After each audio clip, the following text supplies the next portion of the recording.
Welcome to part 6 of the fantasy walkthrough. In this version we're going to go and get the elf key. So we just defeated the dwarf king and we're going to use his key to react to this gate. This is not a compulsory part of the storyline, we're just showing you an extra area, Dark Forest South. It's pretty good for obviously training, and there's some pretty cool Pokemon there as well. And also there's the dwarf shop as well, which you can now get the new currency for that as well.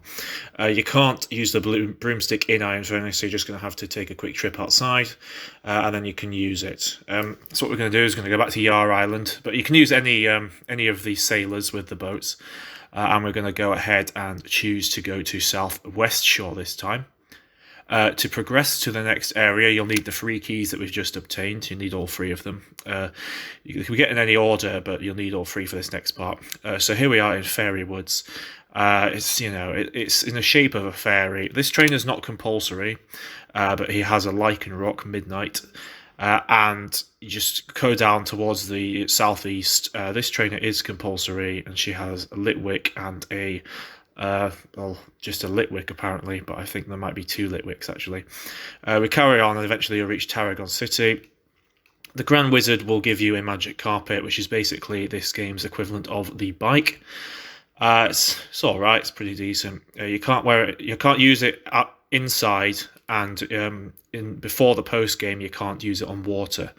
But it's pretty fast, and you can pretty decent in that. This trainer's Ash. She will battle you next to get to the next area. She's got a Snorlax, which caused me a bit of problems.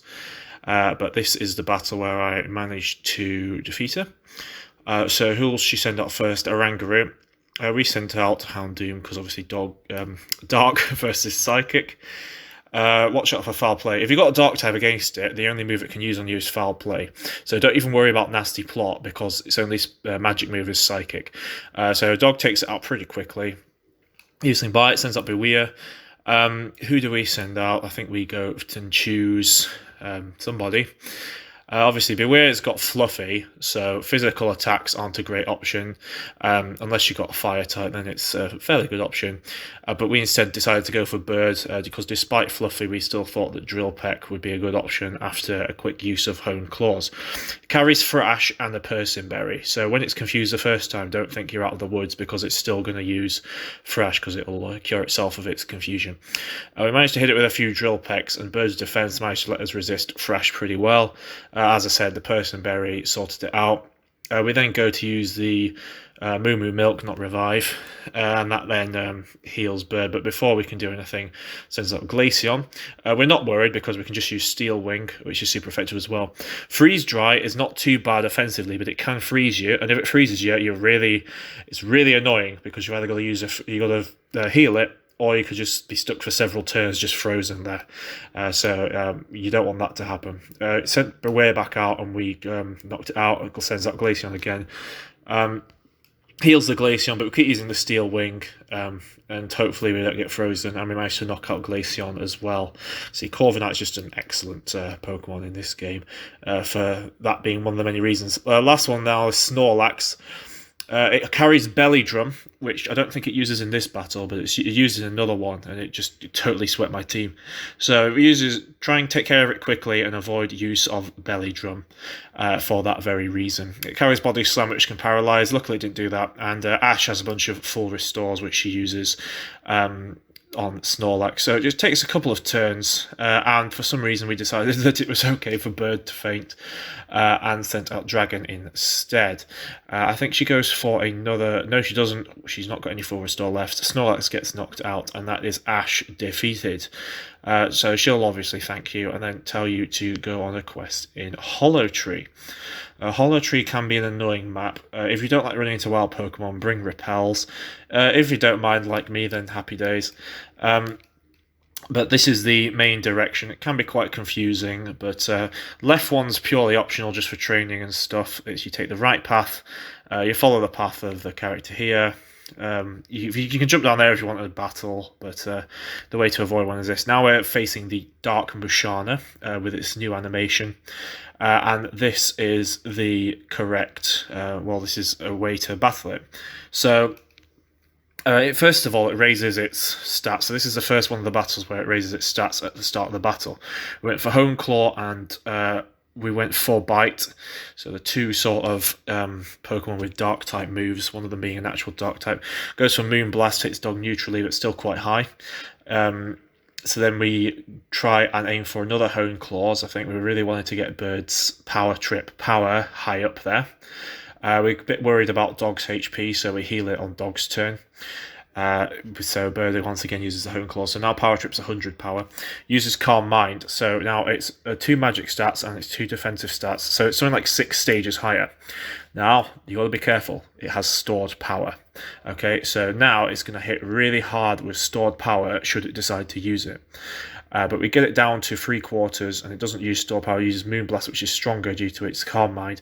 Indeedee comes out with Psychic Surge, so now its Psychic's even more powerful. We decided to try and knock Indeedee straight out because it uses Expanding Force, which can hit both targets in Psychic Terrain and hits for quite a high amount as well.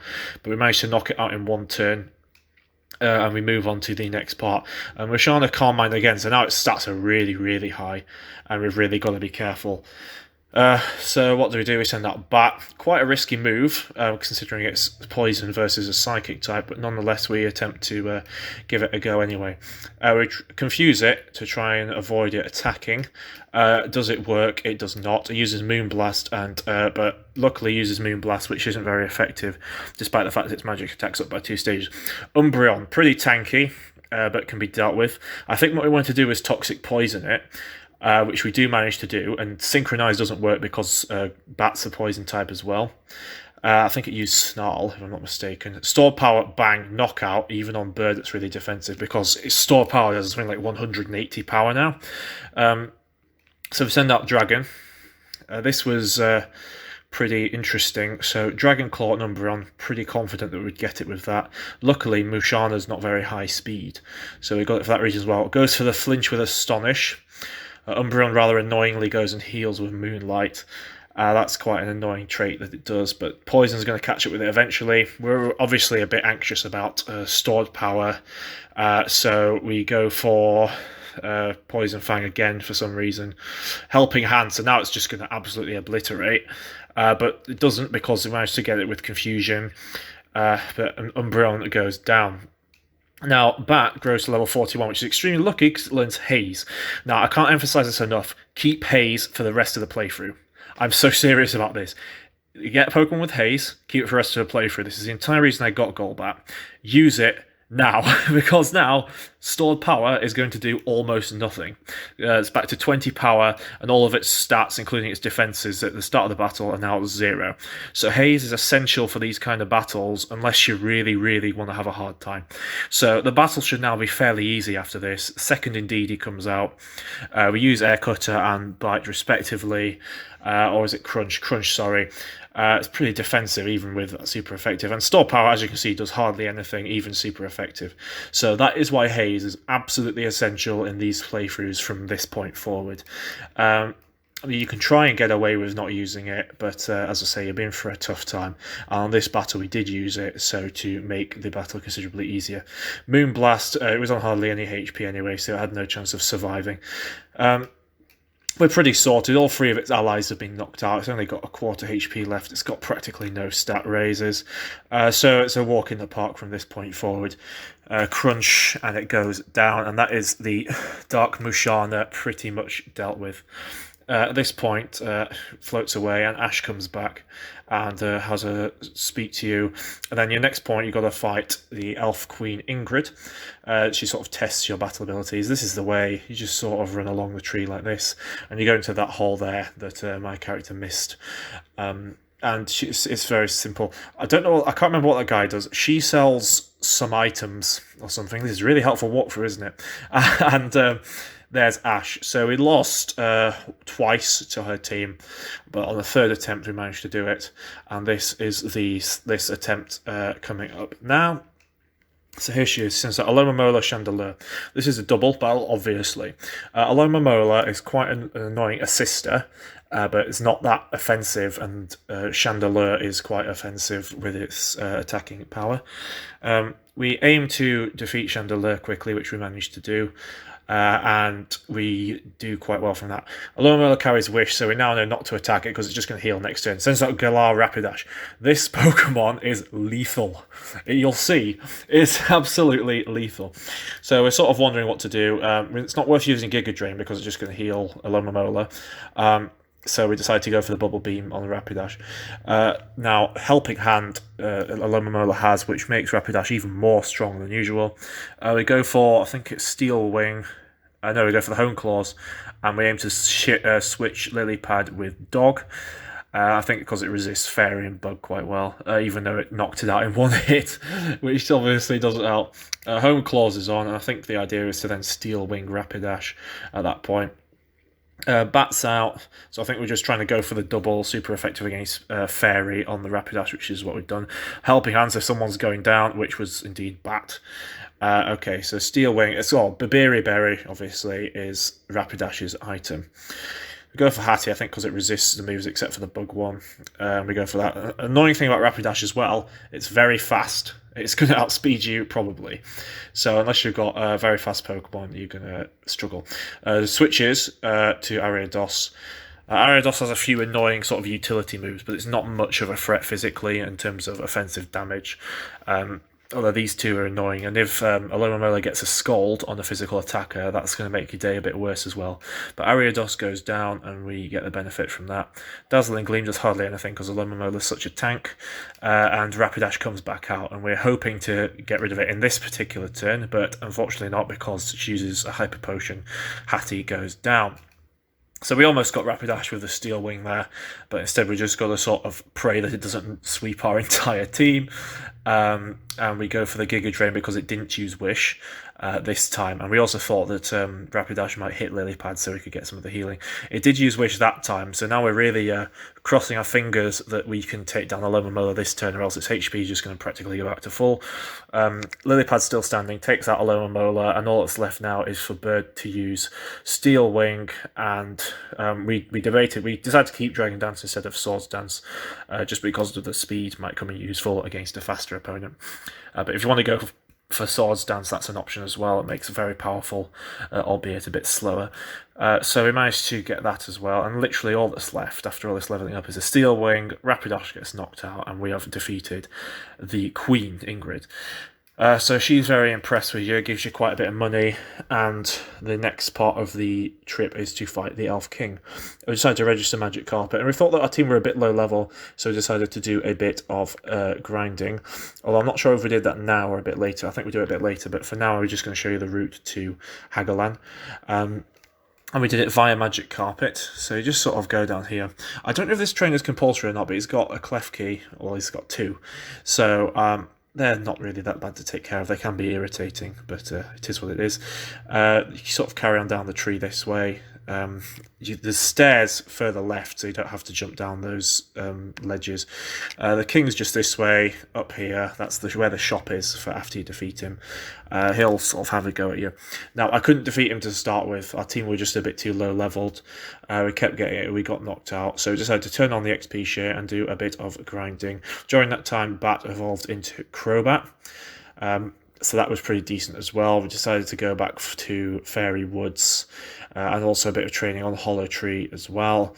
So this is sort of a really poor grinding montage, and Hattie finally evolved into Hatterene. At which point we thought, yeah, we're going to give it a go. I think our team is high enough level, and this is when we attempted the successful attempt. Sends out Luxray first. Intimidate, not helpful. I forgot about that when I pulled out Dragon first. Went for the Dragon Dance. Now, Luxray will constantly use Volt Switch, as you'll see during the course of this battle. Starmie's is his best one, and it's really fast and really hard hitting. So there's that to consider. I switched out Dragon because I knew it would one hit with, I think, Psychic or Psyshock or something. So it sends out Lilypad to go for its Grass type. Unfortunately, it gets Psyshock and knocks it out. We then decide to send out Hattie because it's quite high in the special defense department, and with Calm Mind it's even more specially defensive, magic defense rather.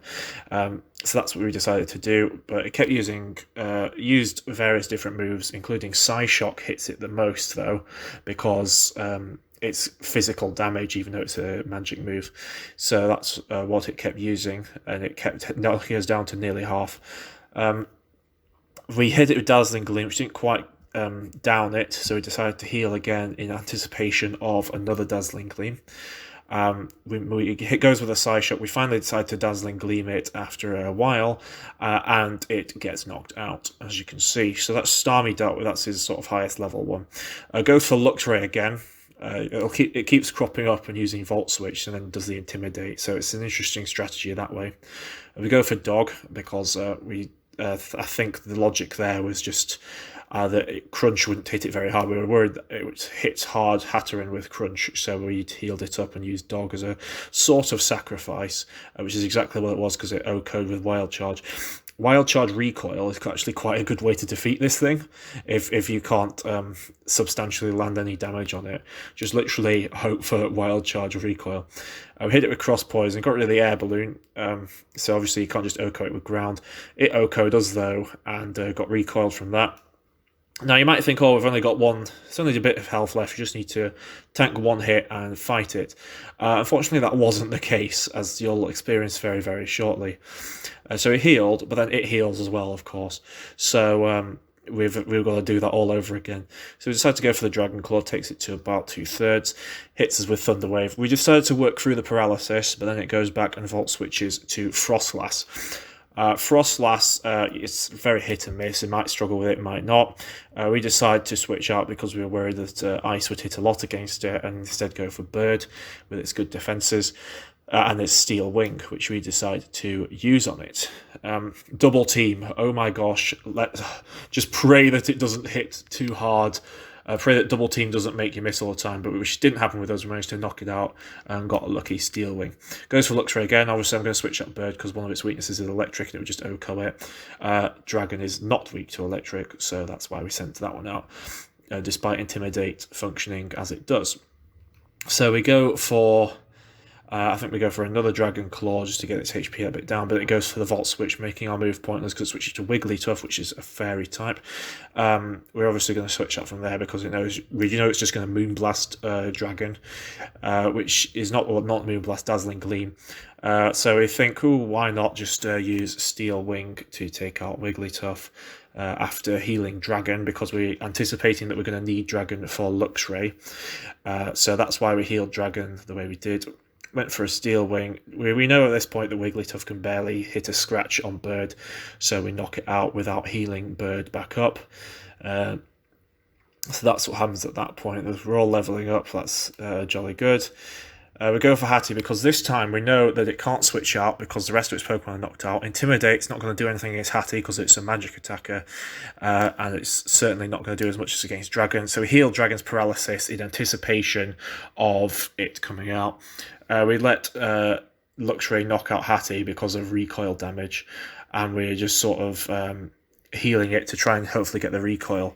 Goes for a Volt Switch, which does quite a bit, but not quite enough. But then the Wild Charge is the straw, knocks out Hattie. We then send out Bird, and this time we're not affected by Intimidate.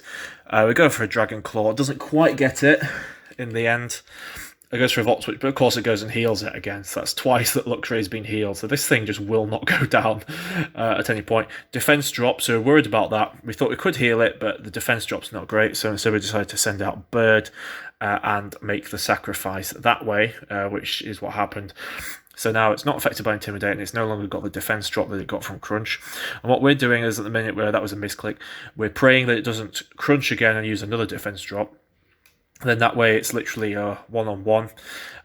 So that it uses Volt Switch instead and Thunder Wave. So now we've got to work through the paralysis. We take the risk, and yet again it heals once again.